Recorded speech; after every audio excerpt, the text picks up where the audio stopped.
지난 2주간은 모처럼 집에 들러 가족들과 함께 추석도 쇠고 미뤄두었던 일들을 처리하고 나서 다시 도보 여행길에 복귀하니 마치 오랫동안 헤어졌던 중마고우라도 만난 듯 반갑다. 그동안 가족과 친척, 친지들을 만나서 맛있는 음식을 먹으며 회포도 풀고 격려도 많이 받으며 지친 몸과 마음을 재충전해서 좋았다.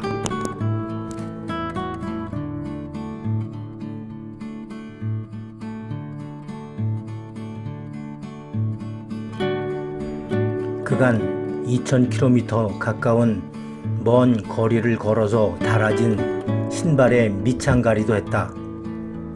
나는 새 신발보다는 오래 신은 헌 신발이 훨씬 더 좋다. 헌 신발은 오랜 시간을 함께하다 보니 정이 갈 뿐 아니라 무엇보다도 내 몸에 최적화된 상태로 길들어져서 발이 편안하기 때문이다.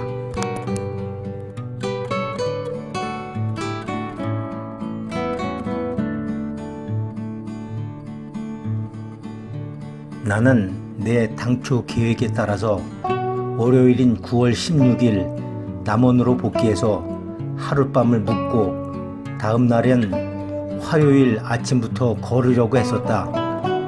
그런데 집에서 직접 받아서 처리해야 할 택배 물품이 추석 연휴 관계로 도착이 지연되다 보니 아쉽지만 하루 늦게 올 수밖에 없었다. 도보 여행을 하다 보면 중간에 집에 다녀오는 게 간단치 않지만 막상 집에 가서 온갖 일을 처리하다 보면 여행에 복귀하는 것도 쉽지 않다. 일을 적당히 하려면 모를까 제대로 하려고 하면 세상에 만만한 과업은 단 한 개도 존재하지 않는 것 같다.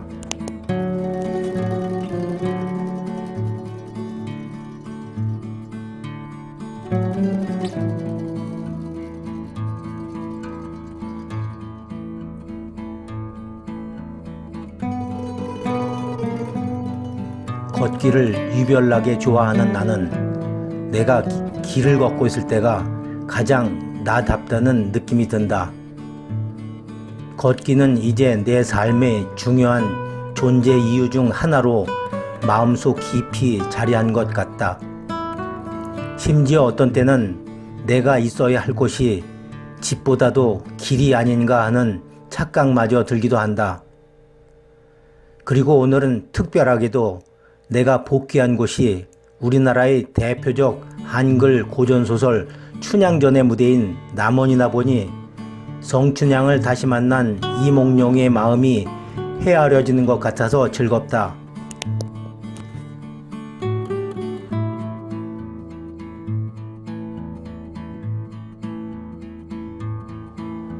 오늘은 오전 6시 30분에 남원 숙소를 나서 순창으로 향했다. 도보 여행에 복귀한 게 반갑기는 한데 다소 긴 공백인 보름여 만에 다시 걸으니 약간 어리둥절한 느낌이 들기도 한다. 어젯밤에는 잠까지 설쳐서 약간 피곤하기도 하다.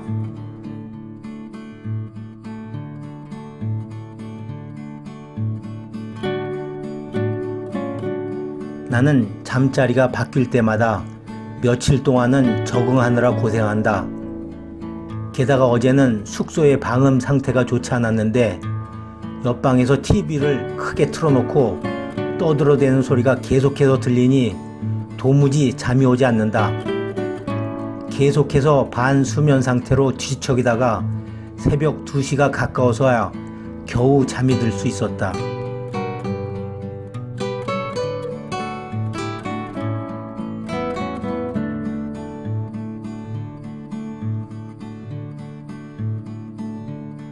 한참 걷다가 얼마나 왔는지 확인하기 위해 걷기 관리 앱을 확인하려고 하는데 보이지 않는다. 아차, 내가 매일 아침 걷기 전에는 우선 스마트폰에 지도 앱과 걷기 관리 앱을 켜는데 오늘은 지도 앱만 켜고 걷기 관리 앱을 켠 것을 깜빡 잊었던 것이었다. 지도 앱으로 숙소까지 거리를 확인해 보니 4.2km나 지나왔다. 나는 늦었지만 바로 걷기 관리 앱을 켰다. 오늘이 도보여행 58일 차인데 내가 걷기 관리 앱을 켜지 않은 상태로 걸은 것은 오늘이 처음이다.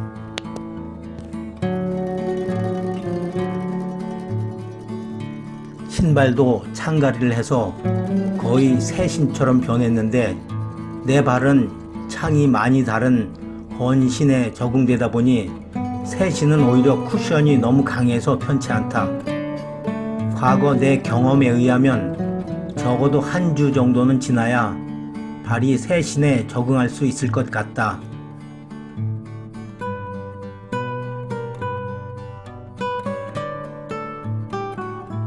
순창이 가까워질 무렵 오르막길이 계속되는가 싶더니 어느새 해발 275m의 비홍제라는 고개를 지나고 있다. 생각해보니 출발할 때 피곤했던 내 몸이 좋아하는 오르막길을 지나면서 급격하게 회복되었다. 분명 힘든 것인데도 불구하고 좋아하는 것을 하면 오히려 더 힘이 난다는 게 참 신기하다.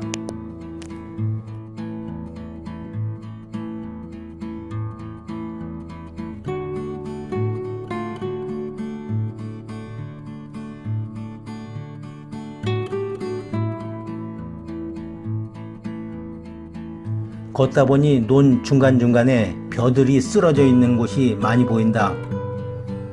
내가 2주 전에 걸을 때는 그런 일이 거의 없었는데 생각해보니 태풍 때문인 듯하다.